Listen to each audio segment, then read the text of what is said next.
The morning of April 17th, 1847, dawned with a thick London fog that clung to the windows of Isabella Munro's bedchamber like ghostly fingers. The mist seemed to hold the world in suspension, as if nature itself was holding its breath for the momentous day ahead. In the east wing of the Munro estate, servants had been bustling since before dawn, carrying heated water for the bride's bath, pressing linens, and arranging flowers that had arrived from the Richmond hothouse the previous evening. Isabella stood perfectly still before the ornate looking-glass as her lady's maid Martha secured the final pearl buttons of her wedding gown. The creation was a masterpiece of ivory silk, imported from Lyon, and Belgian lace so delicate it appeared to float around her slender figure. 6 months of work by London's finest seamstresses had culminated in this garment, designed to transform a nobleman's daughter into a duchess. "You look absolutely radiant, Miss Isabella," whispered Martha, her voice thick with emotion as she carefully arranged the delicate veil over Isabella's chestnut hair. Martha had been with her since Isabella was 7 years old, and the maid's eyes glistened with maternal pride as she stepped back to admire her handiwork. Isabella studied her reflection with critical eyes. The woman who gazed back at her was poised and elegant, with features that were pleasant if not striking. A straight nose, clear grey eyes, and a mouth that naturally curved into a serious expression. Her chestnut hair had been arranged in an elaborate style beneath the veil, adorned with orange blossoms and small pearl pins. A modest application of rouge coloured her cheeks, and the slight tremble of her gloved hands was the only outward sign of her inner turmoil. Today marked the culmination of her 22 years of existence, the day Isabella Munro would finally become the Duchess of Richmond, fulfilling the destiny laid out for her before she could even speak her first word. "Thank you, Martha," she replied softly, touching the pearl necklace at her throat. A gift from the Duke sent that morning with a formal note expressing his anticipation of their union. "I have prepared for this day my entire life." Indeed she had. Since the moment her father, Lord William Munro, and the old Duke of Richmond had shaken hands over her cradle, sealing her fate with a marriage contract written on parchment and bound with the seals of both houses, Isabella had been moulded for this role.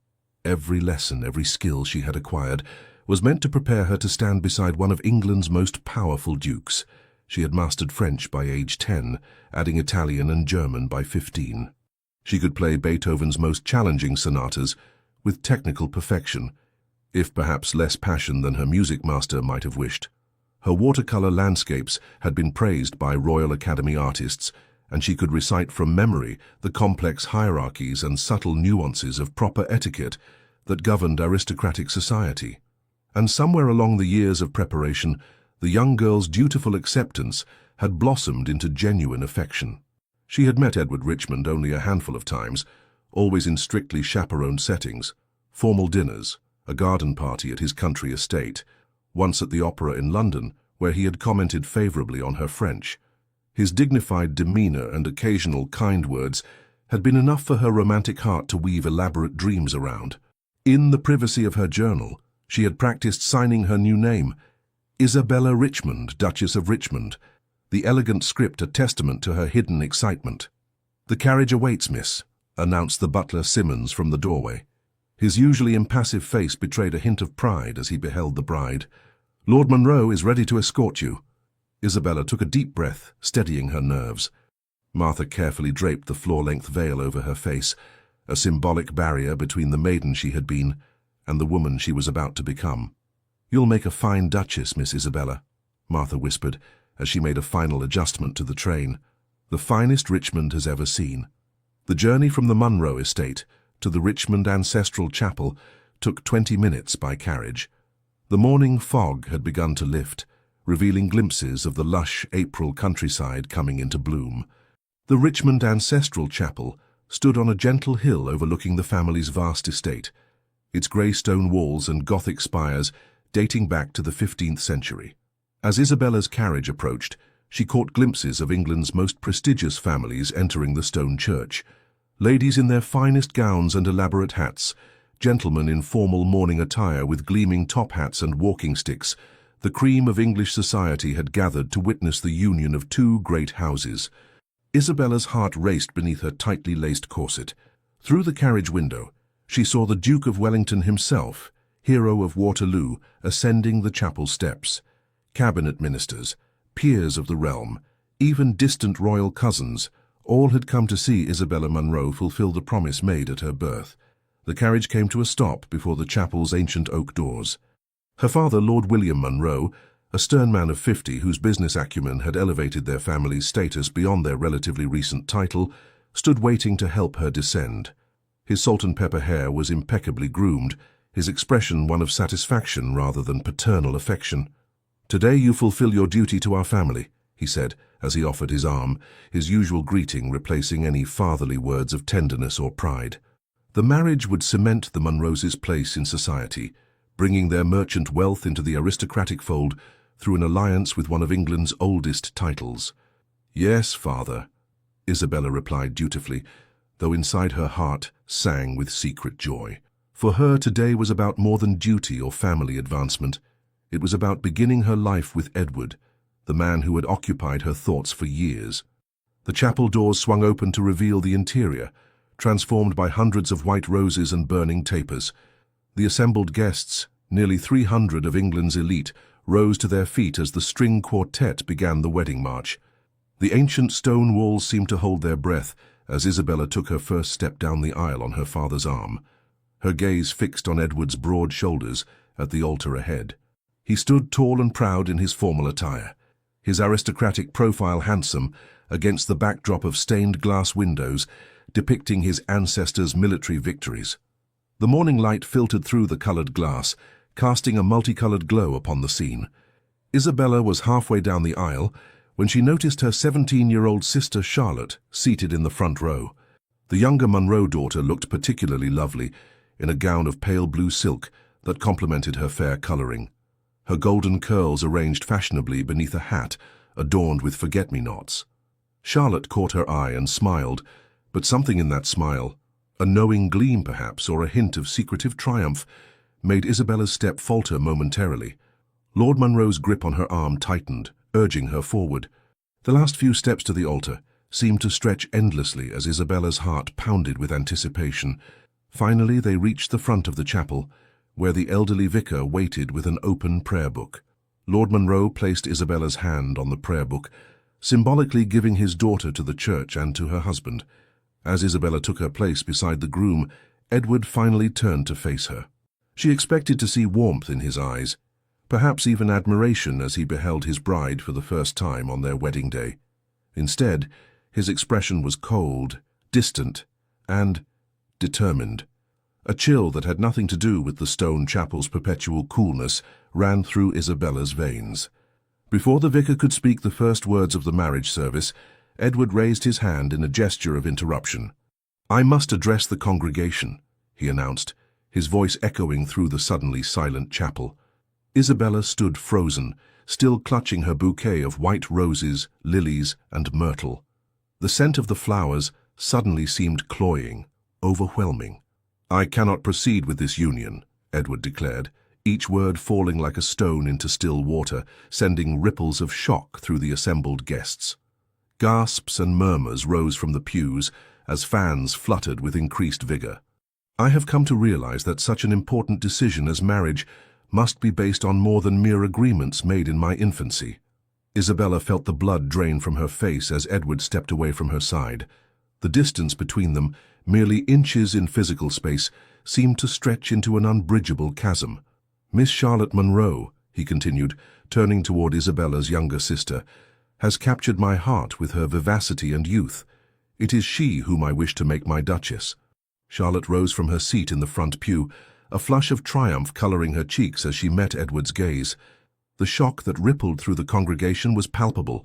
Ladies reached for their smelling salts, gentlemen exchanged glances of scandalized interest, and the vicar's prayer book slipped from his stunned fingers to land with a thud on the stone floor.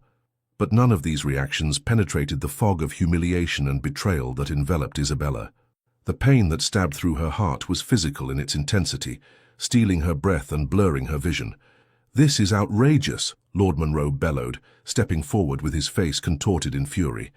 "We have a contract, Richmond, a binding agreement between our families. A contract I am willing to honor financially," Edward replied coldly, turning to face his almost father-in-law with the confidence of a man whose title and wealth made him virtually untouchable. Double the dowry will be transferred to your accounts by week's end as compensation, but I will not bind myself for life to a woman when I prefer another.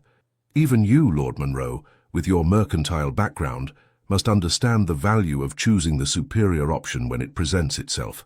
The deliberate reference to Lord Monroe's trading past, a source of both wealth and social insecurity, was a calculated insult that further inflamed the situation. Several of Lord Monroe's friends stepped forward in support, while the Richmond connections closed ranks around Edward. Isabella stood motionless amidst the growing chaos, her carefully constructed world crumbling around her. The pitying glances from the assembled guests, the furious flush on her father's face, Charlotte's barely concealed look of victory, all of it swirled around her in a nightmarish tableau from which there was no escape. "Isabella," Edward said, finally addressing her directly, his voice lowered so that only she and those nearest could hear. "You are an accomplished woman, and I'm certain you will make some gentleman a suitable wife. But your sister possesses the youth and spirit better suited to be my duchess. I'm certain you understand the practical considerations." Practical considerations. As if her 22 years made her somehow less valuable than Charlotte's 17. As if the devotion she had cultivated, the skills she had perfected, the dreams she had nurtured meant nothing compared to her sister's pretty face and flirtatious manner. With dignity she hadn't known she possessed, Isabella handed her bouquet to Martha, who had rushed to her side from where the servants observed at the back of the chapel. "I understand perfectly, Your Grace," she replied, her voice remarkably steady despite the earthquake within. "You have made your preferences quite clear." She unfastened the pearl necklace from her throat, his gift delivered that very morning, and held it out to him. "I believe this belongs with your chosen duchess." Edward looked momentarily disconcerted by her composure, perhaps having expected tears or pleading. He took the necklace automatically, seeming uncertain for the first time in the proceedings. Isabella then turned to Charlotte, who at least had the grace to lower her eyes momentarily. "I wish you joy of your choice, sister," she said, each word precise and controlled. "May it bring you all the happiness you deserve." The subtle emphasis on the last word was not lost on Charlotte, whose triumphant smile faltered slightly. With that, Isabella gathered her elaborate train over one arm and turned away from the altar. Head held high despite the tears threatening to spill, she walked back down the aisle, alone. The same path she had traveled moments before as a bride now became her route of retreat. Each step measured and dignified, despite the whispers that followed her like a poisonous fog. Jilted at the altar. For her own sister. At 22, practically on the shelf already. The Richmond curse strikes again. These fragments of gossip, which would soon spread throughout London society like wildfire, seemed to hang in the air around her. Isabella Monroe, who had always followed every rule, fulfilled every expectation, now found herself the central figure in what would undoubtedly become the scandal of the season. Outside, away from the curious eyes of society, Isabella finally allowed herself to stumble. The April sunlight seemed a mockery of the darkness that had descended upon her life. Her carefully cultivated composure, maintained through years of training in proper behavior, shattered as the enormity of the humiliation washed over her. "Miss Isabella," Martha called, rushing after her with a cloak to shield her from both the spring chill and prying eyes. "Please let me take you home." "Not home," Isabella managed through trembling lips, the first tears beginning to spill onto her cheeks. "I cannot face those walls right now, knowing how Father will look at me, as the daughter who failed in her only duty. Take me to Aunt Agatha's townhouse in London.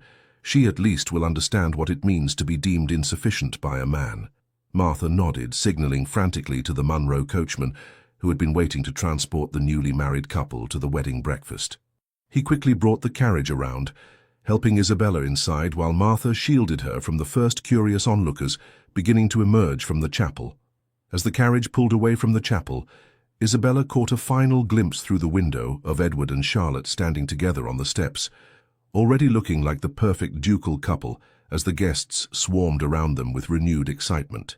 The scandal would be enormous, but Edward's title and Charlotte's youth and beauty would eventually smooth over the impropriety. Society always forgave the young, the beautiful, and the powerful. The life Isabella had prepared for since birth had been stripped away in an instant, leaving her adrift in a society that would forever define her by this rejection. The carefully arranged marriage that was to have been her crowning achievement had become her greatest humiliation. The skills she had acquired to be the perfect duchess now seemed as useless as a ship's sail in a desert. At 22, Isabella Munro had become a cautionary tale, the woman rejected by the Duke of Richmond, abandoned at the altar for her younger sister. And as the carriage rattled over the country roads toward London, toward the uncertain sanctuary of her aunt's home, she had no idea how to begin again. The journey to London stretched before her like her new future, unknown, unplanned, and terrifying in its emptiness. The wedding gown that had been designed to mark her transformation into a duchess now felt like a costume, its weight and restriction a physical manifestation of the expectations that had confined her life until this moment. As the Richmond estate disappeared behind them, Isabella allowed herself something she had never permitted before, the freedom to weep openly, with the abandonment of a woman who had lost everything she had been raised to value. In that carriage, racing away from her shattered dreams, Isabella Munro began the painful process of discovering who she might become when all her careful preparation proved worthless, and the path laid out for her since birth suddenly vanished beneath her feet. The carriage journey from Richmond Estate to London was a blur of green countryside, gradually giving way to the sprawling metropolis. Isabella sat in numb silence, her wedding gown a cruel reminder of all she had lost. As London's buildings began to appear, the reality of her situation settled upon her shoulders like a physical weight. She was no longer a bride-to-be, no longer the future Duchess of Richmond. She was now something far worse in Victorian society, a woman rejected, an object of pity and gossip. By the time the carriage rolled onto the cobblestones of Grosvenor Square, Isabella had composed her exterior, though her heart still thundered with pain and humiliation. Martha helped straighten her veil and wiped away the traces of tears, though nothing could be done about her reddened eyes. "Remember, miss, you've done nothing wrong," Martha whispered as the carriage came to a stop. "Hold your head high." Aunt Agatha's London townhouse stood as a dignified testament to refined independence, its white Portland stone facade and black wrought iron railings setting it apart from its neighbours. Unlike most women of her station, Lady Agatha Harcourt had never married, choosing instead to live by her own means after inheriting a substantial fortune from her father. At 62, she had long since ceased to care about society's whispers regarding her unmarried state. The carriage door opened, and Isabella found herself face to face with Aunt Agatha herself, who had apparently been watching from her drawing-room window.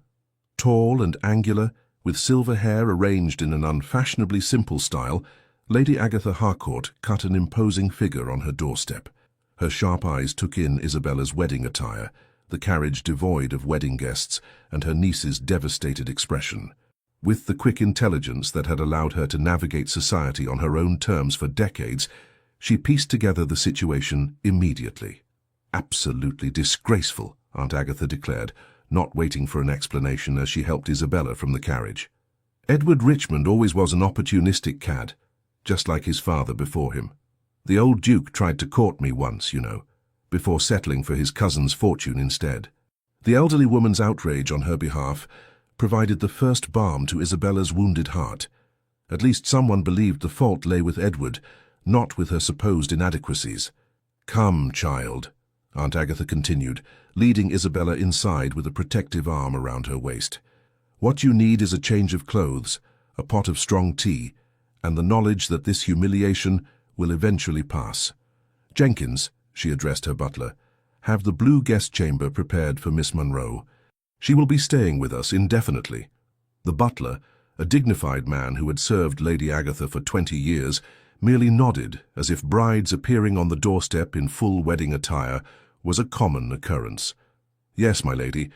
And shall I have cook prepare a light luncheon?" "Indeed, and bring a tray of tea to my private sitting room immediately," Aunt Agatha instructed, as she guided Isabella up the marble staircase. Once in the privacy of Aunt Agatha's sitting room, with its comfortable furnishings and walls lined with books rather than the fashionable silk wallpaper found in most Mayfair homes, Isabella finally allowed her rigid posture to crumble. "How can I ever face society again?" she whispered, removing her veil with trembling hands. "All of London will know by evening that Edward Richmond rejected me at the altar for Charlotte." "How can it pass, Aunt?" Isabella whispered, finally allowing her composure to crumble completely. "All of London witnessed my rejection. I am ruined." "Ruined?" Aunt Agatha scoffed, removing her spectacles to polish them vigorously. "Hardly. You are merely freed from a most unfortunate match. In time you'll see this as the blessing it truly is." "A blessing?" Isabella's voice rose in disbelief. "To be humiliated before all of society. To watch my sister take the position I was raised to fill. How can you possibly call that a blessing?" "Because I have lived long enough to recognize prison cells, even when they're gilded with ducal coronets," her aunt replied calmly. "Tell me truthfully, Isabella, did you love Edward Richmond? Not the idea of him, not the role he represented, but the man himself." The question caught Isabella off guard. She had spent so many years preparing to be Edward's duchess that she had rarely considered the man apart from his title. I thought I did," she said slowly, "but I barely knew him. We were never permitted more than a few minutes of conversation, always supervised." "Precisely," Aunt Agatha said with a decisive nod. "You were being sold into a marriage with a stranger, a handsome stranger with an impressive title, certainly, but a stranger nonetheless. And based on his actions today, a rather contemptible one at that." Isabella couldn't argue with that assessment, though the wound was still too fresh to find comfort in it. "But what am I to do now? I've been trained for one purpose since infancy, to be the Duchess of Richmond. Without that future, I have nothing." "Nonsense," Aunt Agatha said firmly, as a maid entered with the tea tray. "You have a first-rate education, a sharp mind, and the freedom to discover who Isabella Munro might be, beyond the role that was assigned to her." She poured the steaming tea into delicate porcelain cups. "Besides, you have me, and unlike your father, I value you for more than your marriage ability." In the days that followed, Isabella retreated into the sanctuary of her aunt's vast library. Row upon row of leather-bound volumes offered escape from the reality of her situation, from the letters of sympathy that arrived daily, from her father's terse note announcing that Charlotte and Edward would marry within the month, from the gossip that undoubtedly circulated through every drawing-room in London. The library became her refuge, its oak shelves towering from floor to ceiling, filled with everything from ancient philosophy to modern novels. Here Isabella could lose herself for hours, curled in the window seat that overlooked the small but exquisitely maintained garden behind the townhouse. Between pages of Austen, Shelley, and Byron, Isabella found temporary solace. Books demanded nothing of her, no perfect posture, no flawless French pronunciation, no practiced smiles. They simply offered their worlds without judgment. One rainy afternoon, a week after what society had taken to calling the Richmond incident, Isabella was deeply engrossed in Mary Wollstonecraft's A Vindication of the Rights of Woman when Aunt Agatha entered the library with unusual excitement. "You cannot hide among these dusty tomes forever, my dear," she announced, pulling open the heavy curtains to let what little daylight penetrated the London rain clouds flood the room.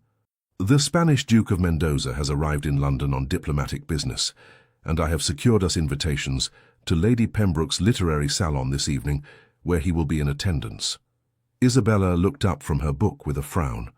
"I have no desire to be paraded before another duke, Aunt, nor do I wish to face society's pitying glances so soon." "This is not about finding you another match," Aunt Agatha insisted, seating herself in the leather armchair opposite Isabella's window seat. "It is about showing London that Isabella Munro is neither broken nor in hiding. Besides, the Duke is known to be quite the intellectual. Lady Pembroke tells me he has translated several works of Shakespeare into Spanish himself." Isabella closed her book, keeping her finger between the pages to mark her place. "I appreciate your concern, Aunt, but I'm not ready to face society. The humiliation is still too fresh. And it will remain fresh if you continue to nurture it in isolation," Aunt Agatha replied, with the directness that had always characterized her speech. "I'm not suggesting you attend a grand ball or the opera, where you would be the center of attention. Lady Pembroke's salon is a small gathering of intellectuals and literary-minded aristocrats, precisely the sort of people who value conversation over gossip." Isabella hesitated, her natural inclination to withdraw warring with the growing tedium of her self-imposed isolation. What would I even wear? I brought nothing with me except my wedding clothes. Aunt Agatha smiled, recognizing the question as tentative acceptance. I've already instructed my dressmaker to send over several ready-made gowns that can be quickly altered to fit you. Nothing extravagant, simple, elegant attire suitable for a young woman of quality who values substance over ostentation. Despite her reluctance, Isabella found herself dressed in a simple gown of deep blue silk that evening, its modest cut and minimal embellishment a stark contrast to the elaborate wedding dress that now lay wrapped in tissue paper in the back of her wardrobe. Aunt Agatha had been insistent, and in truth Isabella was beginning to tire of her own company and melancholy thoughts. Lady Pembroke's salon was held in the tastefully appointed drawing-room of her townhouse on Berkeley Square. Unlike the glittering balls of the season, where hundreds of guests crowded into ballrooms under blazing chandeliers, the salon was mercifully intimate. Only 20 guests gathered to discuss literature and ideas rather than gossip and marriage prospects. Still, Isabella felt the weight of curious glances as she entered the room on her aunt's arm. Her story had undoubtedly reached every ear in London by now, embellished with each retelling. She kept her chin high, drawing on reserves of dignity she hadn't known she possessed. "Lady Harcourt, Miss Munro," Lady Pembroke greeted them warmly, a kindness in her eyes that suggested genuine sympathy rather than morbid curiosity. In her 50s, with a reputation as a blue-stocking tempered by impeccable social credentials, Lady Pembroke was known for her literary interests and her disinclination toward malicious gossip. "How delightful that you could join us. We are discussing the merits of the Romantic poets this evening. Mr. Wordsworth's latest publication has sparked quite the debate." Isabella nodded politely, steeling herself against the inevitable whispers. To her surprise, however, most guests seemed genuinely engaged in the literary debate rather than in her scandal. Perhaps Aunt Agatha had been right about this particular gathering. She found herself drawn into a conversation about Byron's Childe Harold with an elderly professor from Oxford and a middle-aged woman who had published several volumes of poetry under a male pseudonym. The discussion was stimulating, requiring enough concentration that Isabella momentarily forgot her personal troubles. "Señorita, may I offer a different perspective on Lord Byron's work?" The deep voice with its distinct Spanish accent came from behind her. Isabella turned to find herself looking up into the most striking face she had ever encountered. The man who addressed her stood tall with olive skin, intelligent dark eyes and features that appeared to have been sculpted by a Renaissance master. His formal attire was impeccably tailored, but subtly different from English fashion. The cut more continental, the fabric richer in texture. "Your Grace," Lady Pembroke said, appearing at Isabella's side with remarkable speed, "allow me to present Miss Isabella Munro and her aunt, Lady Agatha Harcourt. Ladies, His Grace, Alejandro de Mendoza, Duke of Valencia." "The honor is mine," the Duke said, bowing elegantly.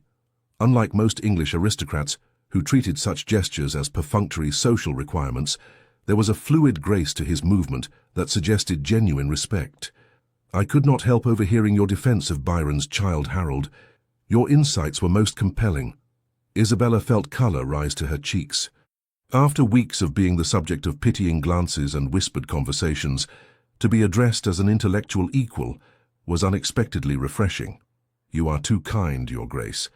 I merely suggested that his portrayal of disillusionment speaks to universal human experience rather than mere personal indulgence, as Professor Harrington contends." "Precisely why it resonates across cultures," Alejandro agreed, his dark eyes lighting with intellectual engagement. "In Spain, we too understand the beauty of melancholy, what we call la tristeza dulce." "Sweet sadness," Isabella translated softly. The Duke's eyebrows rose in surprise. "You speak Spanish, Miss Munro?" "Only a little," she admitted. "I focused more on French and Italian in my studies, but I've always been fascinated by languages." "Still impressive," he said with a smile that transformed his serious face, revealing a slight dimple in his left cheek. "Perhaps you might help me better understand some of your English idioms during my stay in London. I find myself frequently confused by your curious expressions." For the first time since her wedding day, Isabella felt the ghost of a genuine smile touch her lips. "I would be happy to assist, Your Grace, though I warn you that English is filled with contradictions." "As are most worthwhile things in life," he replied, his dark eyes holding hers for a moment longer than propriety strictly allowed. The conversation shifted to the Duke's diplomatic mission, negotiations regarding Spanish wine imports following recent changes in English tariffs, but maintained an intellectual quality that Isabella found engaging. Unlike the superficial exchanges she was accustomed to with English gentlemen, who rarely discussed serious matters with young ladies, the Duke spoke to her as if her opinions had genuine value. In Madrid, ladies frequently participate in political discussions, he explained, when she expressed surprise at his willingness to discuss trade policy with her. My own mother served as an unofficial advisor to the royal court on matters of international relations. I find the English custom of relegating women to discussions of weather and fashion rather limiting. Many English ladies would agree with you, Your Grace, Isabella replied, though few English gentlemen seem to share your perspective. As the evening progressed, Isabella found herself engaged in the most stimulating conversation she had experienced in years. The Duke was not only well-read, but possessed a perspective entirely different from the London gentleman she had known.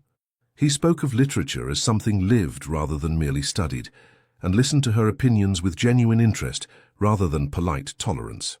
I must confess, Miss Munro, he said as the gathering began to disperse, when I agreed to attend this salon, I expected polite academic discussion. I did not expect to find a kindred spirit. Nor did I, Isabella admitted. It has been refreshing. Perhaps you would consider showing me the British Museum tomorrow, he asked. I am told their collection of classical antiquities is unrivaled, and I would value a knowledgeable companion. Before Isabella could respond, Aunt Agatha appeared at her side, having observed the extended conversation with evident satisfaction. My niece would be delighted, Your Grace, she declared. Shall we say 11 o'clock? I would, of course, accompany them as chaperone. I would be honored, the Duke replied, bowing over Lady Agatha's hand. Until tomorrow, then, ladies. Later, as their carriage rolled back toward Grosvenor Square, through the gas-lit London streets, Isabella turned to her aunt. That was rather presumptuous of you, Aunt. Nonsense, Aunt Agatha replied with a satisfied smile. I merely accepted an invitation that you were clearly inclined to accept yourself. Besides, did you not notice how every lady in that room envied your extended conversation with the handsome Duke? Lady Harrington's daughter looked positively green with jealousy. I am not interested in making anyone envious, Isabella said firmly. Nor am I looking for another attachment so soon after.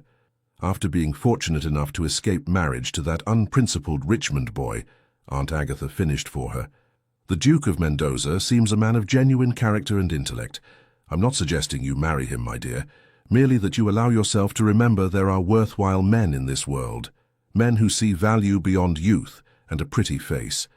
Isabella turned to gaze out the carriage window at the gas-lit streets of London, the evening fog giving the lamps a ghostly halo. For the first time since her humiliation, she had passed an evening without dwelling on Edward's rejection or Charlotte's betrayal.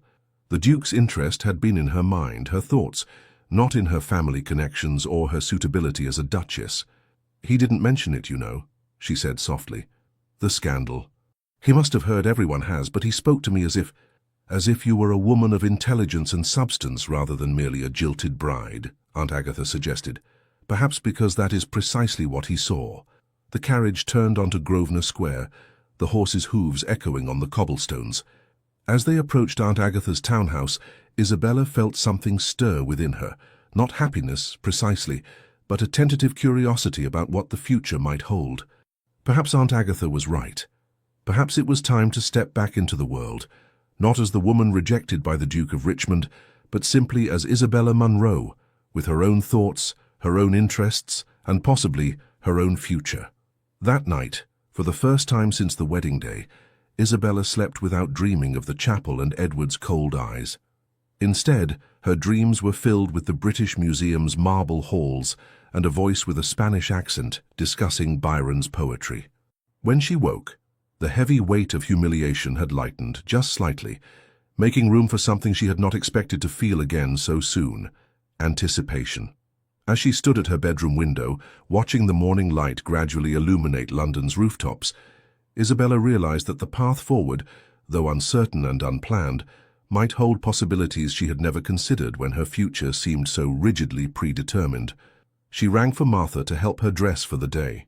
"The blue walking dress, I think," she instructed, "and my hair in a simpler style than yesterday.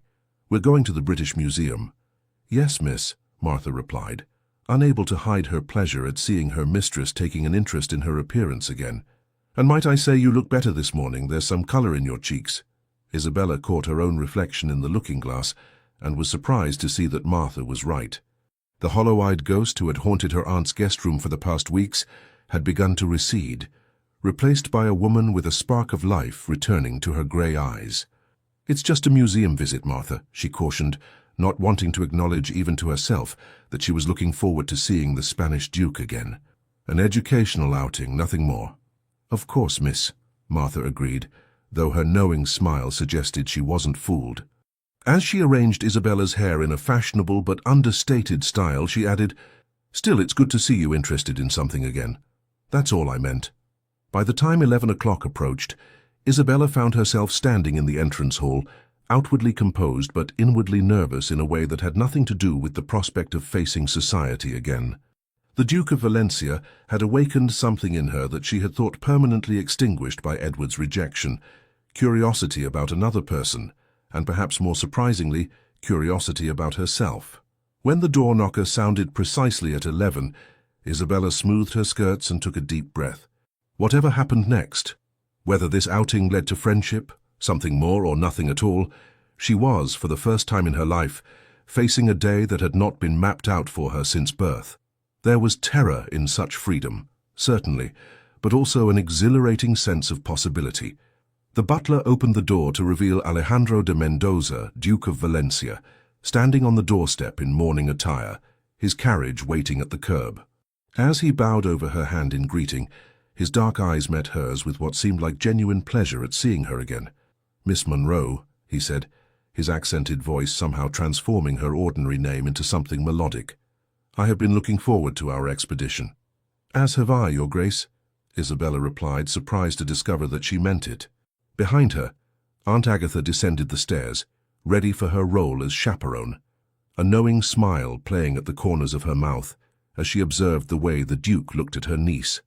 As they stepped out into the spring sunshine, Isabella realized that for the first time since that terrible day at the Richmond Chapel, she was looking forward rather than back.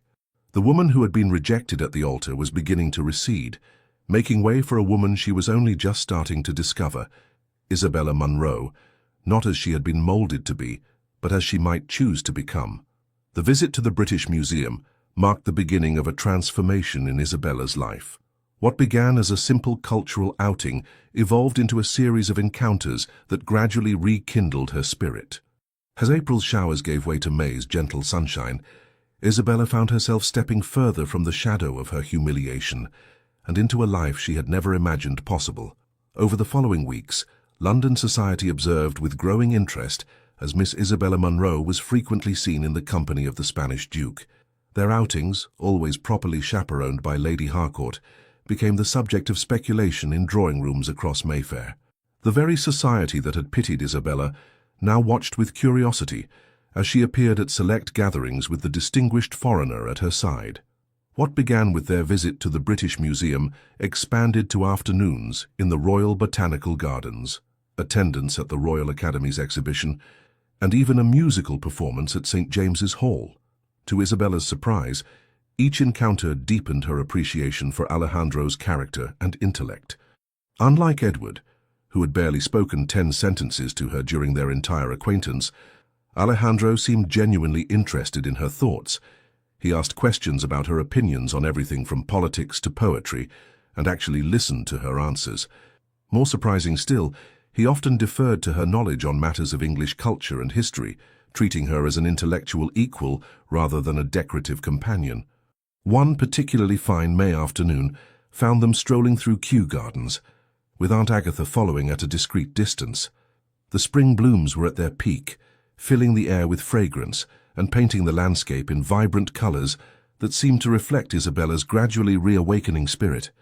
In Spain, Alejandro told her as they paused beside a particularly beautiful arrangement of exotic flowers, we have a saying, "Más vale buen entendimiento que grandes riquezas."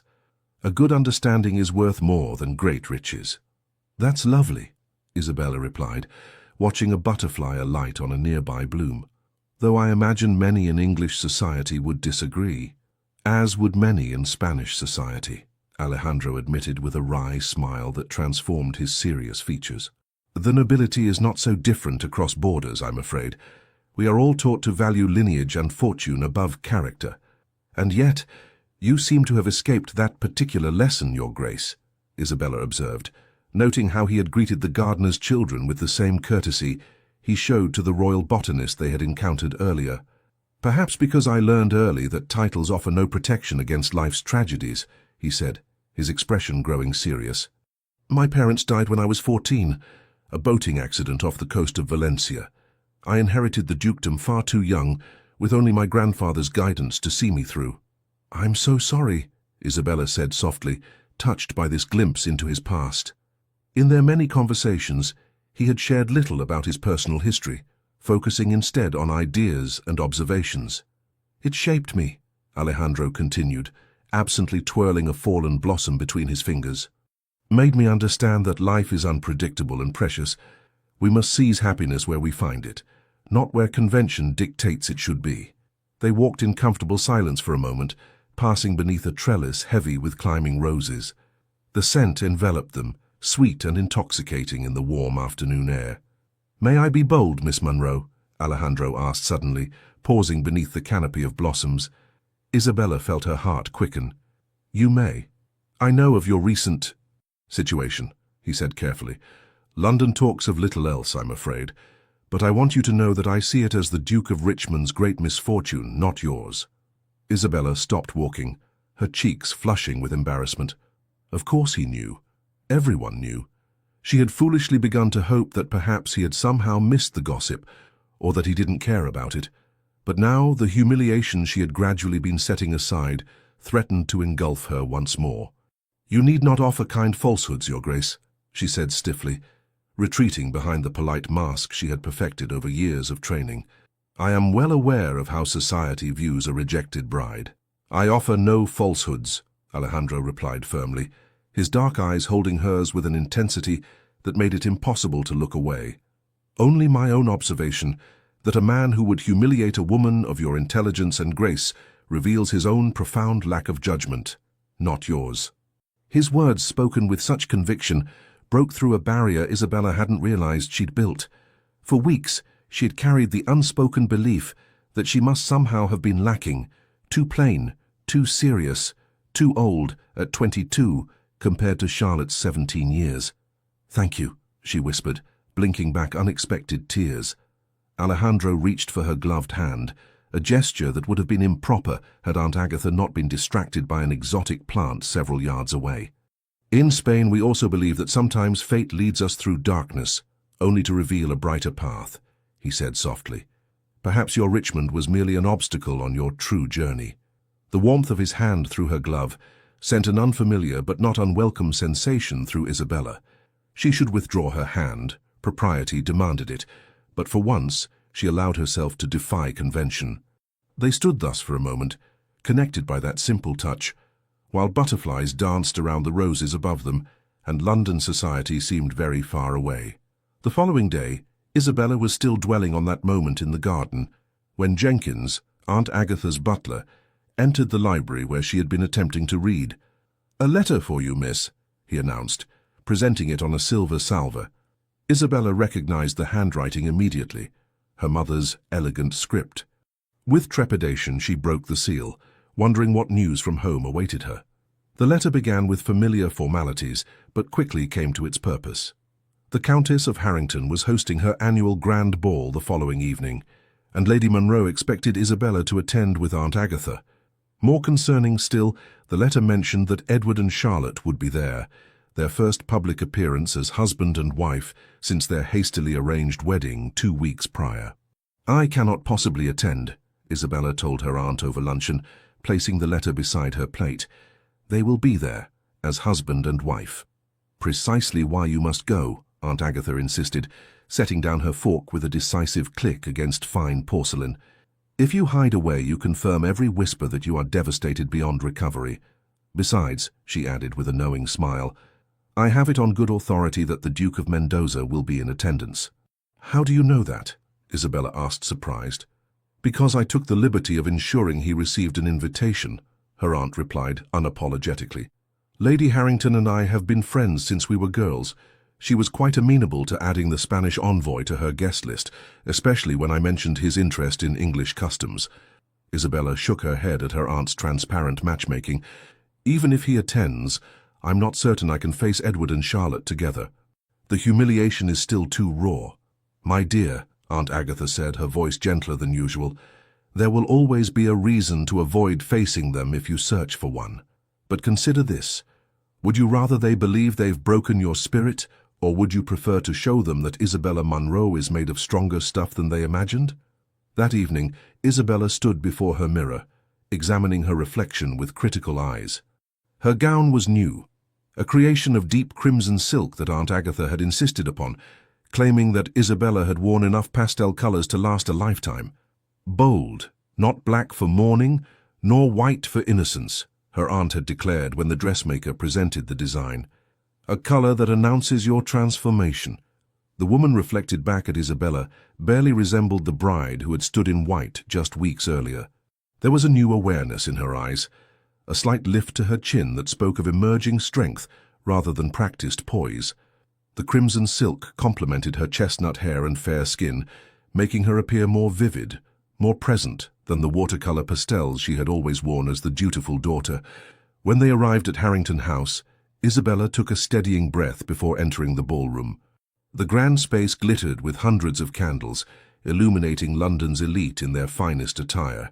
The moment she appeared in the doorway on Aunt Agatha's arm, conversations faltered and heads turned in her direction. "Courage, my dear," Aunt Agatha murmured. "Remember who you are becoming, not who you were told to be." Isabella nodded, scanning the room until her eyes found what they unconsciously sought. Alejandro standing near a column, his formal attire distinctly Spanish in cut and style. When he saw her, his face lit with a smile that somehow made the whispers around them fade into insignificance. He crossed the room to bow before her. "Miss Munro, you are a vision tonight." "Thank you, Your Grace," she replied, suddenly aware of every eye upon them, of the assessment and speculation taking place behind fans and raised champagne glasses. "Would you do me the honor of reserving the first waltz for me?" he asked. Before she could respond, a familiar voice cut through her consciousness. "Isabella, how unexpected to see you here." Edward Richmond stood before her, Charlotte on his arm. Her sister was resplendent in a gown of pale green silk, her golden curls arranged elaborately beneath a diamond tiara, the Richmond family heirloom that should have adorned Isabella's head. Isabella felt as if all the air had been pulled from the room. This was the moment she had dreaded, the confrontation she had imagined in countless restless nights. Yet now that it had arrived, she was surprised to find herself steadier than expected. "Your Grace," Isabella responded with perfect composure, dropping into a flawless curtsy. "Duchess, I trust married life agrees with you both." Edward had the grace to look slightly uncomfortable, while Charlotte merely tightened her grip on his arm, her triumphant smile barely concealed. "Indeed," Edward replied stiffly. "London has been abuzz with talk of your friendship with the Spanish Duke." Isabella felt Alejandro stiffen beside her. "Allow me to make introductions," she said smoothly. "Your Grace, may I present Alejandro de Mendoza, Duke of Valencia, Your Grace the Duke and Duchess of Richmond." The men exchanged terse bows, sizing each other up with the wariness of natural rivals. The contrast between them was striking. Edward, fair and classically English with his golden hair and blue eyes. Alejandro, dark and intense, with the unmistakable pride of Spanish nobility evident in his bearing. "I understand congratulations are in order," Alejandro said, his Spanish accent more pronounced than usual. "Though I confess, English marriage customs continue to surprise me. In Spain, we consider a man's word his bond, especially in matters of honor." The subtle rebuke was not lost on anyone present. Edward's face flushed, a muscle twitching in his jaw. "I assure you, Your Grace, that English honor is no less stringent. Sometimes circumstances require adaptations."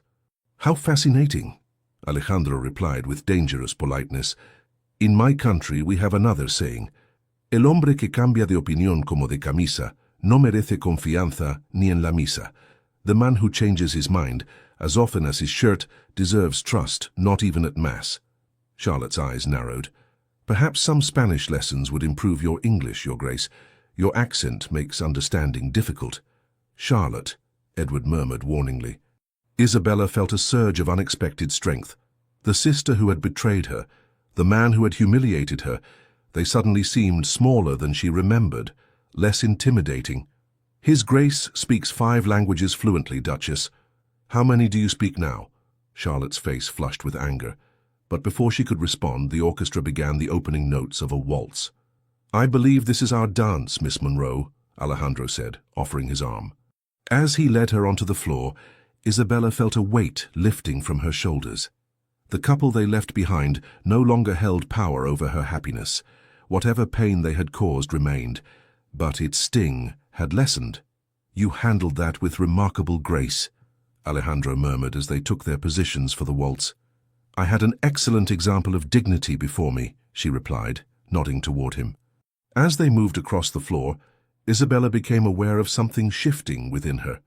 A final release of the life she had been prepared for, and an opening to possibilities she had never permitted herself to imagine.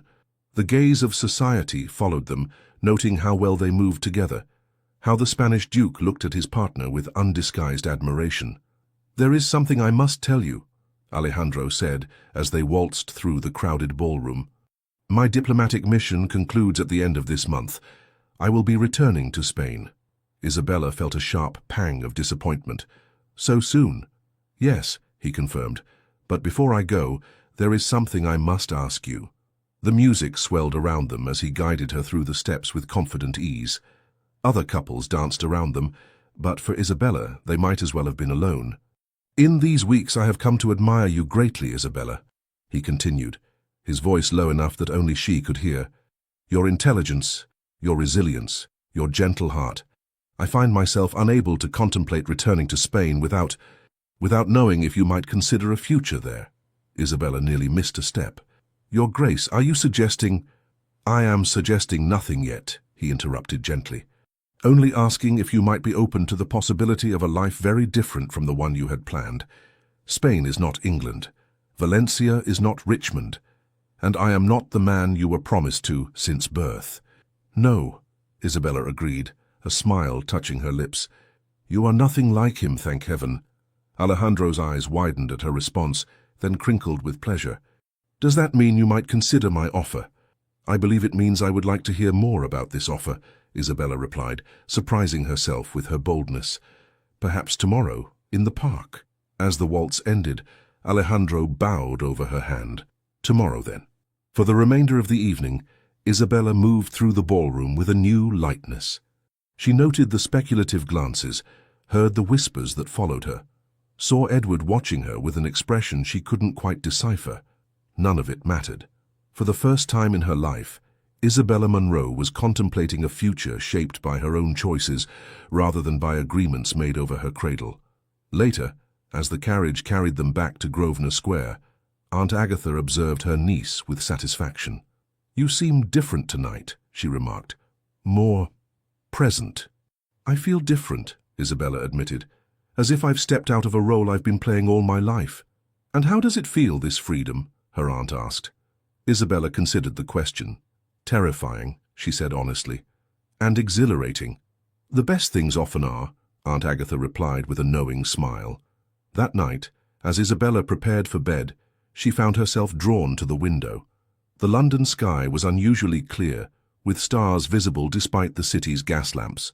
Somewhere beyond the horizon lay Spain, a country she had studied but never visited, a place as foreign to her as the concept of choosing her own path had been just weeks ago. Valencia, she whispered, testing the name on her tongue. The word itself sounded like freedom, like possibility. As Martha helped her out of her crimson gown, Isabella caught sight of her reflection once more. The woman who gazed back at her from the mirror was neither the bride rejected at the altar, nor the perfect duchess in training she had been raised to be. This was someone new emerging, Isabella Monroe, discovering herself for the first time. You seem happy tonight, miss, Martha observed as she brushed out Isabella's hair. It's good to see. Do I? Isabella asked, genuinely surprised. I'm not certain happy is the right word, but I feel alive, as if I've been sleepwalking all these years and have finally awakened. The following morning dawned bright and clear, as if London had decided to put aside its usual grey demeanour in honour of the decision Isabella faced. As she prepared for her walk in Hyde Park with Alejandro, she found her thoughts unusually serene. Their meeting was set for 11 o'clock, and Isabella found herself ready well before the appointed hour, dressed in a walking ensemble of deep blue that complemented her eyes. She paced the drawing room, rehearsing possible responses to what she suspected would be a formal proposal. "You seem remarkably composed for a woman about to receive a proposal," Aunt Agatha observed as she entered the room, her perceptive eyes missing nothing. "We don't know that's what he intends," Isabella reminded her aunt, though her heart quickened at the possibility. "Don't we?" Aunt Agatha raised an eyebrow. "The man has called upon you nearly every day for 3 weeks, and looks at you as though you've personally hung the moon and stars. If that isn't a man on the verge of a proposal, I've misread every romance since King George was in short pants." Isabella smiled at her aunt's characteristically blunt assessment. "Even if you're right, I'm not certain what my answer should be. Spain is so far away, and so different from everything I know." "Which might be precisely what you need," her aunt replied thoughtfully, settling into her favourite armchair. "You were moulded since infancy to be the perfect English duchess. Perhaps it's time to discover who Isabella Munro might become when freed from those expectations." "But what about you?" Isabella asked. "What about my family?" "I have survived 62 years quite successfully on my own," Aunt Agatha replied dryly. "I dare say I can manage without you, though I would miss you terribly. As for your family, Carson," she hesitated, "your father sees you primarily as a failed investment, and your sister has betrayed you in the most personal way imaginable. Perhaps distance from them would not be entirely unwelcome." Before Isabella could respond, Jenkins announced the arrival of the Duke of Valencia. Isabella smoothed her skirts, took a deep breath, and prepared to face a future she had never imagined. When Alejandro entered the drawing room, Isabella was struck once again by how his presence affected her. It wasn't merely his handsome features or his title. She had been raised among handsome aristocrats all her life. Rather, it was the quality of his attention, the sense that when he spoke with her she was truly seen. "Miss Munro," he said, bowing over her hand. "Lady Harcourt, you both look radiant this morning." "Flattery will get you everywhere, Your Grace," Aunt Agatha replied with unusual warmth. "Now, shall we proceed to the park? I understand it's particularly lovely this time of year." They walked through Hyde Park at a leisurely pace, Aunt Agatha maintaining a discreet distance behind them. Close enough for propriety, far enough for private conversation.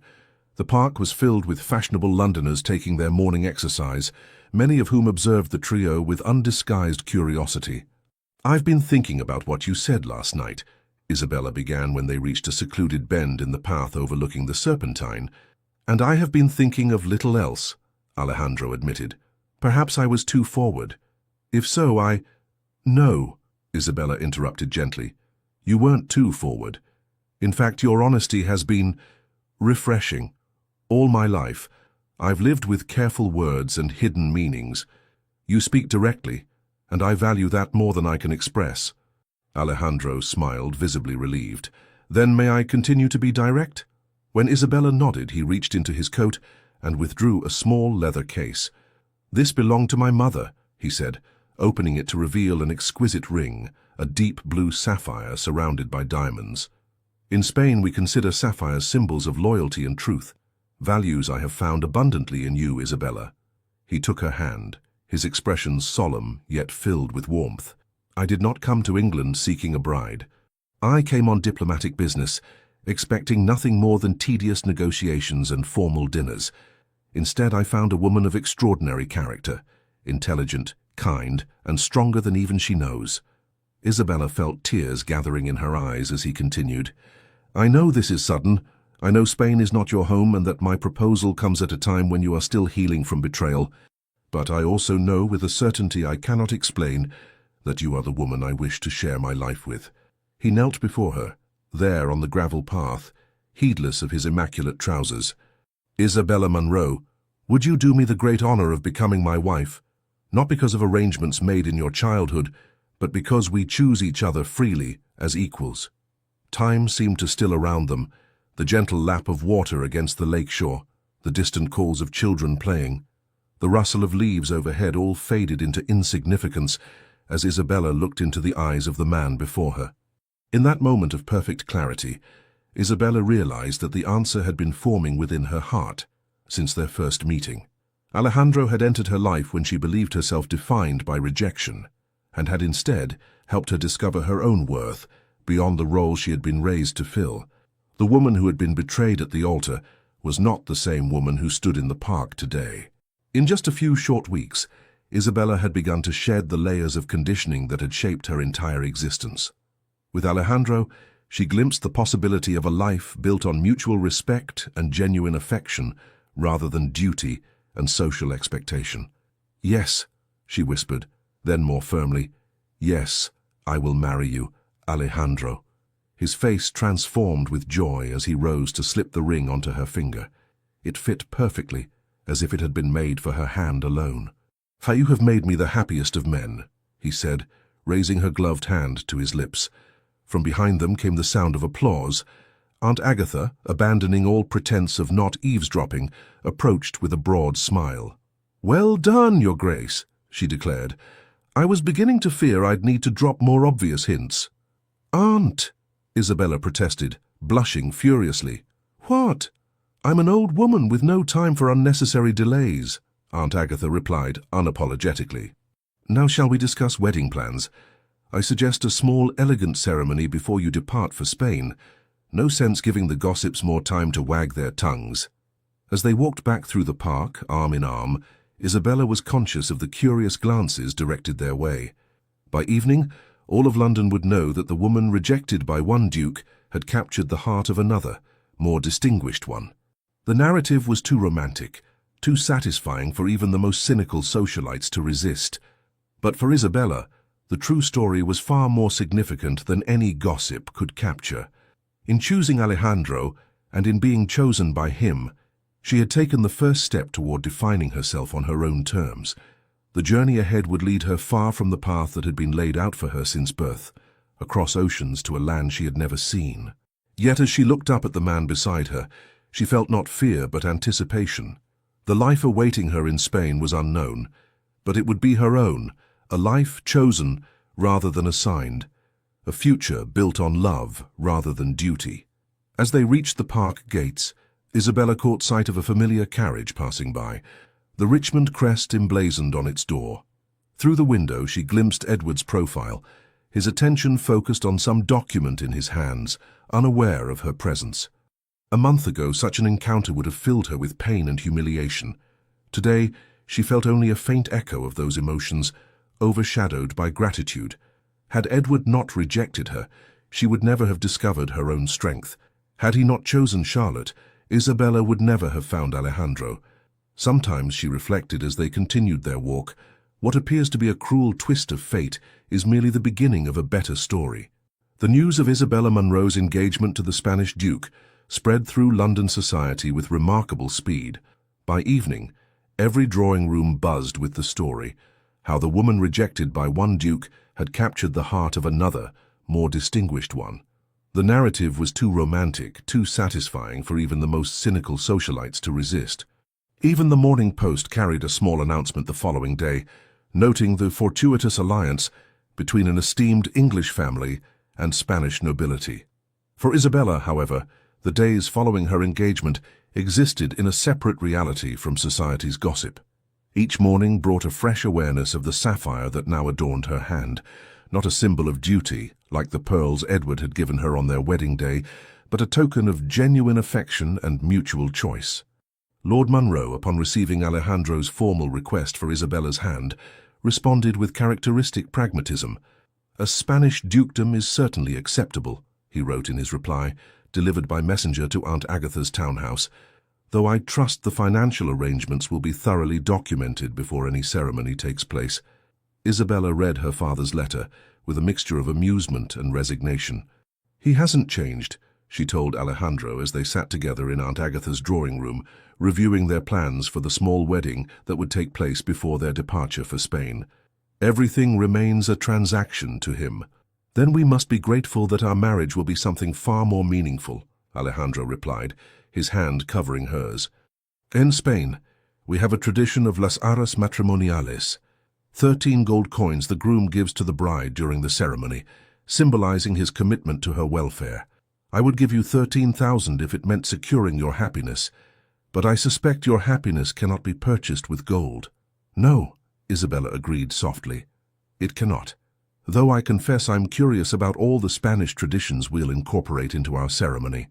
We will blend the best of both our cultures, Alejandro promised, just as we will in our life together. The wedding preparations proceeded with remarkable speed, guided by Aunt Agatha's efficient hand.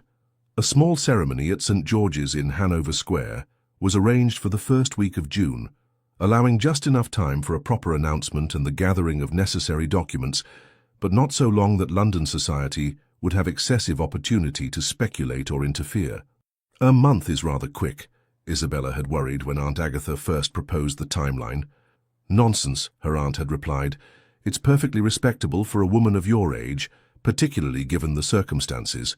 Besides, the Duke's diplomatic duties require his return to Spain. Would you prefer a long engagement, conducted primarily through correspondence? Isabella had to admit she would not. After spending her entire life waiting to fulfill a predetermined destiny, the idea of further delay held little appeal. As the wedding day approached, Isabella found herself settling into a strange new reality. Her days were filled with preparations, selecting a modest but elegant trousseau suitable for the Spanish climate, studying books about her future home, and practicing her Spanish with Alejandro's patient guidance. Her evenings often included small social gatherings, where she and her fiancé were the objects of intense curiosity and, increasingly, genuine good wishes. "You seem happy," observed Lady Pembroke during one such gathering, a musical evening at which Isabella had just performed a Spanish folk song that Alejandro had taught her. "Genuinely happy, not merely resigned or composed." "I am," Isabella replied, surprised by the realization. "I never expected to find such joy after that Richmond boy's foolishness," Lady Pembroke supplied when Isabella hesitated. "My dear, sometimes the greatest blessings arrive disguised as disappointments. I suspect in 10 years' time you'll look back on that day at the altar as the most fortunate escape of your life." 3 days before their wedding, scheduled as a modest ceremony at St. George's in Hanover Square, an unexpected visitor arrived at Lady Harcourt's townhouse. "The Duke of Richmond requests an audience with Miss Munro," the butler announced with evident disapproval. Isabella, who had been reviewing Spanish phrases with Alejandro's patient guidance, looked up in surprise. "Edward is here?" "Alone," the butler confirmed with a significant glance. Isabella exchanged a look with her aunt, who nodded grimly. "Show him into the small parlor, Simmons. I shall receive him there." "Are you certain?" Alejandro asked, concern evident in his expression. "I could accompany you." "No," Isabella decided after a moment's consideration. "This is a conversation I need to have alone, to properly close that chapter of my life." Alejandro's dark eyes searched hers. "As you wish, but I will be close by if you need me." Isabella touched his cheek gently. "I know. That makes all the difference." Edward stood stiffly by the window when Isabella entered the parlor, his back to the door as he gazed out at the square. The afternoon sun illuminated his golden hair and broad shoulders, the same figure that had once dominated her dreams and expectations. He turned at the sound of the door, and she was struck by how diminished he seemed compared to her memories. Still handsome, still aristocratic, but somehow less imposing than the man who had occupied her imagination for years. "Isabella," he began, then corrected himself. "Miss Munro, thank you for agreeing to see me." "What brings you here, Your Grace?" Isabella asked, maintaining a polite distance. She deliberately kept her left hand with Alejandro's sapphire ring visible as she clasped her hands before her. Edward's eyes flickered to the ring before returning to her face. "I've come to offer my congratulations on your engagement. The Duke of Valencia is well respected in diplomatic circles." "Thank you," Isabella replied simply. "Though I doubt you came merely to convey congratulations that could have been expressed at any social gathering." A flicker of the old Edward, imperious, slightly impatient, crossed his face before he mastered it. "No, I wanted to speak with you privately, to explain—" "There's no need," Isabella interrupted gently. "Your actions at our wedding were explanation enough." "Were they?" Edward challenged, a hint of the entitled young man she had once idealized creeping into his tone. "Do you truly understand why I made that choice?" Isabella studied him, seeing for the first time the insecurity beneath his aristocratic bearing. Edward Richmond, Duke of Richmond, had never in his life had to explain himself to anyone, especially not to a woman. That he felt compelled to seek her out to justify his actions revealed more about his character than any explanation he might offer. "I believe I do," she said calmly. Charlotte was younger, more vivacious, perhaps more biddable. She represented a better opportunity to secure your bloodline with numerous heirs, a practical choice for a man concerned primarily with practical matters. Edward looked taken aback. "You've changed," he observed. "Yes," Isabella agreed simply. "I have." A silence stretched between them, filled with all that could not be said. How his rejection had broken her, how she had rebuilt herself into someone stronger, how that strength had allowed her to recognize a love far deeper than anything she had imagined feeling for him. "I did not come to justify my actions," Edward said after an awkward pause. "I came because Charlotte is not well. The transition to duchesshood has been difficult for her. She struggles with the responsibilities, the expectations." Isabella felt a pang of sympathy for her sister, despite everything. Charlotte had been raised as the pretty, charming younger daughter, never expected to shoulder the burdens that Isabella had been trained for since birth. "I'm sorry to hear that, but I fail to see how this concerns me." "You were trained for that role your entire life," Edward said, a note of desperation entering his voice. "You would have managed it flawlessly. I realize now that perhaps I acted hastily." The implication hung in the air between them. Isabella regarded him with newfound clarity. "Are you suggesting that you regret your choice?" she asked quietly. Edward did not answer directly. "I merely wish to convey that your abilities were perhaps undervalued." Isabella felt a surge of emotion, not the heartbreak or vindication she might once have expected, but a profound sense of closure.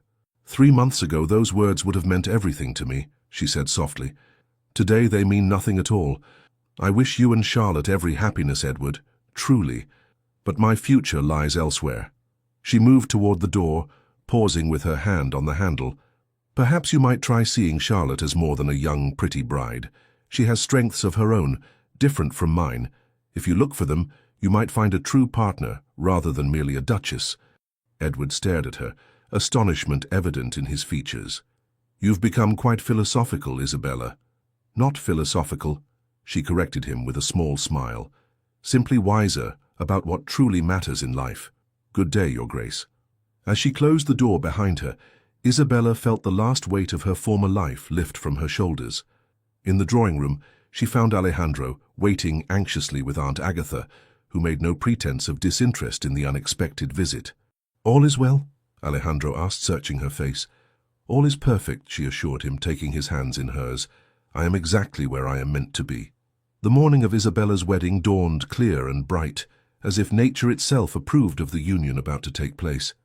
Unlike the elaborate preparations for her first wedding, this morning was marked by a calm intimacy.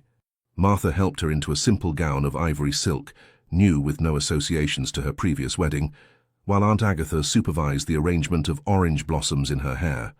No veil this time, Isabella had decided. "I want nothing hidden between us."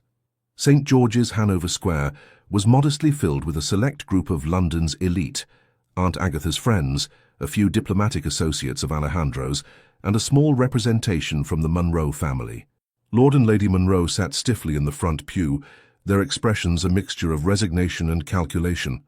Charlotte was conspicuously absent, having pleaded a sudden illness that prevented her attendance. As the organ played, Isabella walked down the aisle on her father's arm, her steps sure and her heart steady. Unlike the first time she had traversed this path, today she moved not toward a stranger and a duty, but toward a man she had chosen and who had chosen her. Alejandro waited at the altar, his dark eyes never leaving her face as she approached.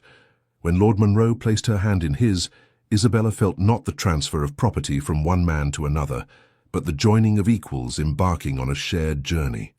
The ceremony proceeded without interruption or hesitation. When the priest asked, "Who giveth this woman to be married to this man?" Lord Munro answered with formal correctness, but Isabella knew the truth. She gave herself, freely and with clear eyes. As she spoke her vows in the sunlit church, her gaze never left Alejandro's face, the face of a man who had chosen her for herself, not for duty or bloodlines or social expectations. When he slipped the gold band onto her finger to join the sapphire engagement ring, his hands were steady and warm. "With this ring I thee wed," he said in his accented English, then added softly in Spanish, "Con este anillo te entrego mi corazón y mi vida." With this ring I give you my heart and my life. After the ceremony, a small reception was held at Aunt Agatha's townhouse.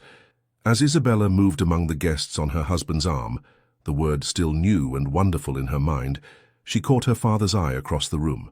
Lord Munro raised his glass slightly in acknowledgement, his expression inscrutable. It was as close to a blessing as she would receive from him, and Isabella found that it was enough. "Are you happy, my dear?" Aunt Agatha asked as the reception drew to a close. "More than I ever imagined possible," Isabella replied honestly. "Then my work here is done," her aunt declared with satisfaction, "though I shall expect detailed letters from Spain, and perhaps a visit when you've settled in." "You will always be welcome," Alejandro assured her, bowing over the elderly woman's hand. "Without you, I might never have found my duchess." "Oh, you would have found her," Aunt Agatha replied with a knowing smile. "Some things are simply meant to be." 3 days later, Isabella Munro, now Isabella de Mendoza, Duchess of Valencia, stood on the deck of the ship that would carry them to Spain. The English coastline was gradually receding behind them, growing smaller with each passing minute. As their ship sailed from England's shores toward the sun-drenched coasts of Spain, Isabella stood on the deck beside her husband, watching her homeland fade into the distance. The June breeze carried the scent of salt and promise, ruffling the loose tendrils of hair that had escaped her bonnet. "Any regrets?" Alejandro asked softly, his arm secure around her waist. Isabella turned to look at him, this man who had recognized her worth when she had nearly forgotten it herself. In the weeks since their first meeting, she had discovered in him not only a keen intellect and honorable character, but a tenderness that had helped heal the wounds of her humiliation. "None," she replied with perfect honesty. "England was my past. You are my future." As the ship caught the wind and surged forward toward the Mediterranean, Isabella felt a profound sense of peace. The path that had seemed so fixed from her infancy had taken an unexpected turn, leading her not to the life she had been prepared for, but to the one she was meant to live. The southern Spanish sun would be different from London's gentle light. The language, customs, and expectations of her new homeland would challenge her in ways she had never anticipated. But with Alejandro by her side, Isabella faced this new chapter not with fear, but with excitement. She had entered the world as a girl promised to a duke since birth. She left England as a woman who had chosen her own destiny. And in that choice, Isabella Munro, now Isabella de Mendoza, Duchess of Valencia, had found not just love, but her true self. The voyage to Spain took 8 days, during which Isabella discovered she had an unexpected affinity for sea travel. While many of the passengers remained in their cabins, suffering from seasickness, she spent hours on deck, fascinated by the ever-changing face of the ocean and the vast expanse of sky above them. "You would have made a fine explorer in another life," Alejandro observed as they stood at the rail one evening, watching the sunset paint the water in shades of gold and crimson. "Perhaps in this life I still can be," Isabella replied. "There is an entire country waiting for me to discover it." Alejandro smiled, pulling her closer. "And I shall be your guide, though I warn you, once you've seen Valencia, you may never wish to leave." "Tell me about our home," Isabella requested, leaning into his embrace. "You've described the palace and the grounds, but what of the people? What of our daily life there?" As twilight deepened around them, Alejandro painted a picture of their future with words. The ancient stone walls of the Palacio de Mendoza overlooking the Mediterranean, the orange groves that filled the air with fragrance in spring, the staff who had served his family for generations and would welcome her as their new duchess. "My steward Rodrigo has been with us since before I was born," he told her. "His wife Elena runs the household. They have been preparing for your arrival with great enthusiasm. I believe Elena has already planned menus for the first month to introduce you to Spanish cuisine gradually. They sound wonderful, Isabella said, touched by the thought of strangers taking such care for her comfort. They are family, Alejandro corrected gently, as you will be. In Spain, the bonds between noble houses and those who serve them run deeper than in England. Generations of Mendozas and generations of their people, living and working together through war and peace, prosperity and hardship. On the final day of their voyage, the Spanish coastline appeared on the horizon, a golden line beneath a brilliant blue sky. As they drew closer, Isabella could make out the port city of Valencia, its ancient walls and towers gleaming in the afternoon sun. "Welcome to Spain, my love," Alejandro murmured, his arm around her waist as they stood at the ship's rail. "Welcome home." The word resonated within her. Home. Not the home she had been raised in, nor the Richmond estate she had been prepared to preside over, but a new home of her own choosing. As the ship maneuvered into the harbor, Isabella felt a surge of anticipation and joy. On the dock, a welcoming party awaited them. Alejandro's younger brother, Miguel, several local officials, and a contingent of servants in the Mendoza livery. The greeting was warm and effusive, with rapid Spanish that challenged Isabella's still developing comprehension. "They are saying how beautiful you are," Alejandro translated, as they rode in an open carriage through the city streets toward the Mendoza palace.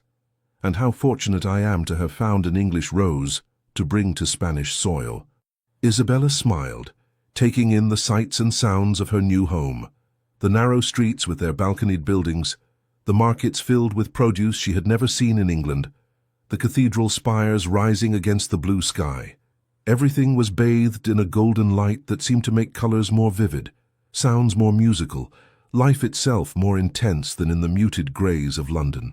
The Palacio de Mendoza stood on a hill overlooking the city and the sea beyond, its golden stone walls gleaming in the late afternoon sun. As their carriage passed through the massive iron gates and into a courtyard filled with fountains and orange trees, Isabella felt a sense of rightness, of belonging that surprised her. "What do you think?" Alejandro asked, watching her face as she took in the palace that would now be her home. "It's beautiful," Isabella replied honestly. "More beautiful than I imagined." A line of servants stood waiting to greet them, headed by an elderly couple, Rodrigo and Elena, the steward and housekeeper Alejandro had spoken of. They welcomed Isabella with formal bows and warm smiles, their Spanish slow and clear for her benefit. That evening, as she prepared for her first dinner as the Duchess of Valencia, Isabella stood on the balcony of their private apartments, looking out over the Mediterranean. The setting sun turned the water to molten gold, while fishing boats returned to harbor with their day's catch. "Are you happy?" Alejandro asked, joining her at the railing. Isabella turned to him, this man who had entered her life when all seemed lost and had shown her a world of possibilities she had never imagined. "Profoundly," she replied, reaching up to touch his face. "I never thought I could feel this way, so free, so alive." "That is all I wish for you," he said, drawing her into his arms. "To be happy to be yourself, not the woman someone else decided you should be, but the woman you choose to become." As twilight deepened into night, the stars emerged above them, the same stars that shone over England, but somehow brighter, more numerous in the clear Spanish sky. Isabella thought of the path that had brought her here, of the heartbreak that had ultimately led to joy. Edward's rejection, which had once seemed the end of her world, had merely been the beginning of a better story. Charlotte's betrayal had freed her from a life that would have confined her to a role rather than allowing her to become a person in her own right. She had entered the world as a girl promised to a duke since birth. She had left England as a woman who had chosen her own destiny.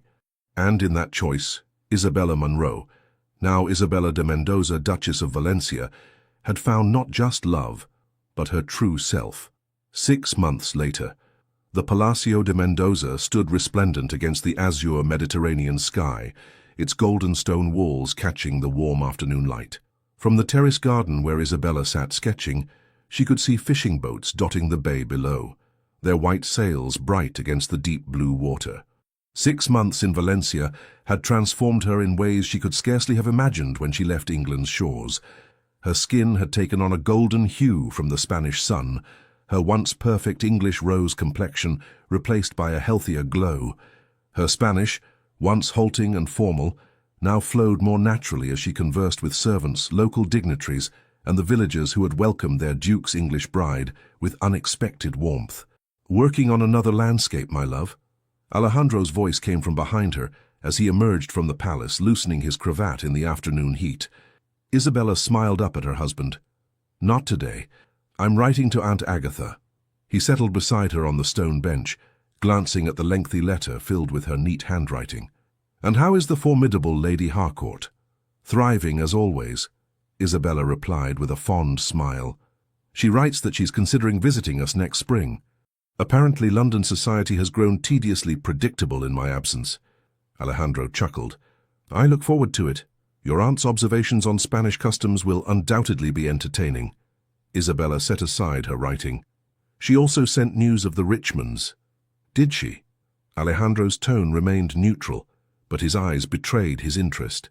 "Charlotte is with child," Isabella said, "due in the summer. And apparently she has surprised everyone by taking a keen interest in the management of the Richmond estates. Aunt writes that she's quite transformed from the flighty girl she once was." "And how does this news make you feel?" Alejandro asked gently. Isabella considered the question honestly. "Happy for her," she said finally. "Truly happy. We were both shaped by our father's ambitions, though in different ways. Perhaps Charlotte, like me, simply needed the freedom to discover her own strengths." Alejandro reached for her hand, his thumb brushing over the sapphire ring that now shared her finger with a wedding band of Spanish gold. "You have a generous heart, Isabella." "I have a full one," she corrected him with a smile. "It's easier to be generous when one wants for nothing." A servant approached, bowing respectfully. "Your Graces, the delegation from Madrid has arrived." "Thank you, Miguel," Alejandro replied. "Please show them to the library. We will join them shortly." As the servant departed, Isabella rose to prepare for their guests. The king's representatives had come to discuss Alejandro's proposals for modernizing Valencia's harbors, a project he had developed with Isabella's unexpected but valuable input. "Ready to astonish the king's men with your insights on maritime commerce?" Alejandro asked with a proud smile. "I believe so," Isabella replied confidently. In England, her education had been focused on making her an ornamental duchess, accomplished in arts and languages, but never in matters of true substance. Here in Spain, Alejandro had encouraged her to apply her intelligence to practical matters, valuing her perspective on everything from agricultural improvements to diplomatic relations. As they walked arm in arm through the sunlit corridors of the palace that was now her home, Isabella reflected on the extraordinary journey that had brought her here. The humiliation that had once seemed unbearable had become, in retrospect, the first step toward a happiness she could never have found as the Duchess of Richmond. "Sometimes," she said softly to Alejandro as they paused before the library doors, "I think about that day at the altar when Edward chose Charlotte, and I find myself wanting to thank him." "Thank him?" Alejandro asked, surprised. Isabella nodded, her eyes filled with love as she looked at her husband. "His rejection set me free to find you. And in finding you, I found myself." Alejandro raised her hand to his lips. "Then I too must be grateful to the Duke of Richmond for his profound lack of judgment that brought the most precious treasure in the world to my shores." With the Mediterranean sun streaming through the ancient windows of their ancestral home, the Duke and Duchess of Valencia entered the library together, equals in partnership, united in purpose, and bound by a love that had been chosen freely rather than dictated by duty. And in that choice lay all the difference. The end, dear listener. Sometimes life places us on unexpected paths, moments when everything we planned seems to crumble. Like Isabella, you too may be facing your own version of an empty altar or a broken promise. But remember, the destiny others have mapped out for us isn't always the one that will bring us true happiness. Often it's precisely in our moments of greatest pain that the doors to our true purpose open. Perhaps today you're feeling the weight of rejection, the sting of betrayal, or simply the exhaustion of following expectations that aren't truly yours. Know that this pain isn't the end of your story. It's merely a necessary chapter for your transformation. Just as Isabella found the strength to rebuild her identity and discover a deeper, more authentic love, you too carry within you a resilience you may not yet know. Your moments of greatest vulnerability can become the foundation of your greatest strength. Rest tonight knowing that tomorrow brings new possibilities. Allow yourself to release the reins of control for a few hours, trusting that you are protected and supported by the universe. Your body deserves rest, your mind deserves peace, and when the sun rises again, remember, you are not defined by the plans others made for you, but by the choices you yourself make each new day. As the Duchess of Valencia discovered, sometimes our greatest gifts come disguised as our greatest disappointments. I thank you for your company on this journey of discovery and renewal. May your dreams be sweet and your awakening full of purpose. With profound gratitude, Legends of the Fall. Thank you so much for staying with us until the very end. Please like, comment, and share this story if it touched your heart. Subscribe to our channel and support us from the bottom of your heart. Your support gives us the strength to continue creating stories filled with love, redemption, and unforgettable twists.